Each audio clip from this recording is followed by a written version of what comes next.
किसान को अपने खेत में एक सोने का मटका मिलता है। वह उसे कंधों पर उठाकर घर ले आता है और फिर किसान और कबूतर सोने के घड़े में अंडों को डालते हैं। फिर थोड़ी देर बाद अंडे सोने के बन जाते हैं। किसान हैरान रह जाता है। किसान खुशी से पागल हो जाता है और सारे अंडे और घड़े को अपने पास रखकर सो जाता है।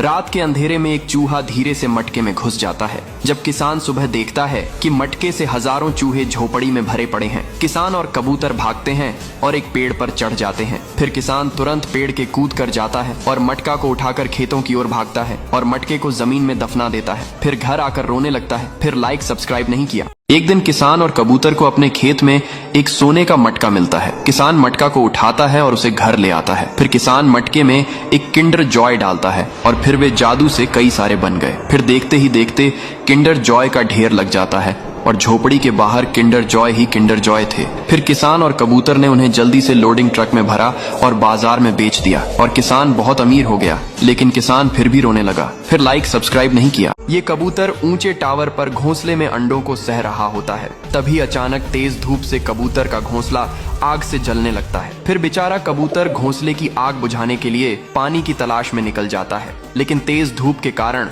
नदियां तालाब सूख चुके होते हैं। तभी कबूतर समुद्र के पास आता है और मटके में पानी भरकर बादलों के ऊपर डाल देता है। अब मौसम ठंडा हो जाता है और कबूतर के घोंसले से आग बुझ जाती है। लेकिन कबूतर ठंड से रोने लगता है क्योंकि किसी ने लाइक सब्सक्राइब नहीं किया।